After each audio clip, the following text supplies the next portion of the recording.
All right, let's start. So we're working on the traffic flow problem. I'm Dan. And I'm Bryce. So the chosen application we have for this project is the driving on the road problem.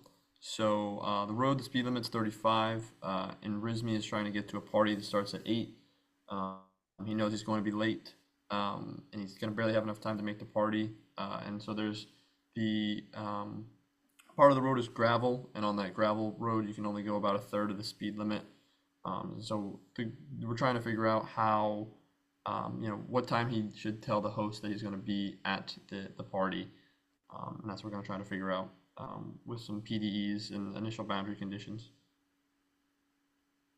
So the pressure differential equation that we're probably going to be working with is the Lighthill-Whitman-Richards model, which is essentially a model in which particles and examples of cars flow down one path, and as the density increases, as there are more particles are in the equation, this will increase the jam density, lowering the flow rate of the cars, and some conditions that we'll talk about.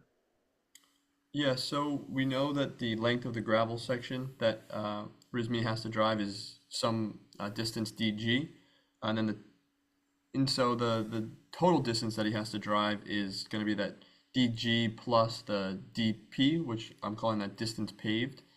And from the problem statement, we know that the speed on the paved surface is 35 miles an hour. And from the one third of that, we know that the speed on gravel is going to be about 11.67 miles per hour. And then using the selected PDE, we have to give an initial boundary condition of the density with no traffic, so that P or that rho naught is going to be our initial density condition.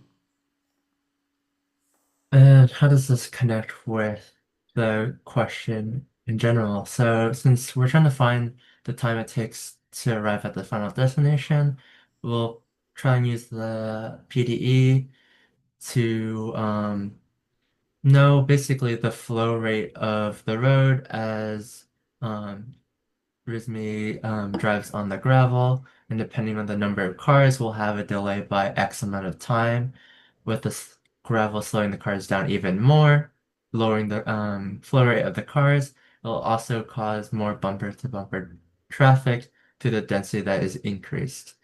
With more knowledge of the initial conditions is gained, a more accurate time will be found, which hopefully will give us our end time that we desire.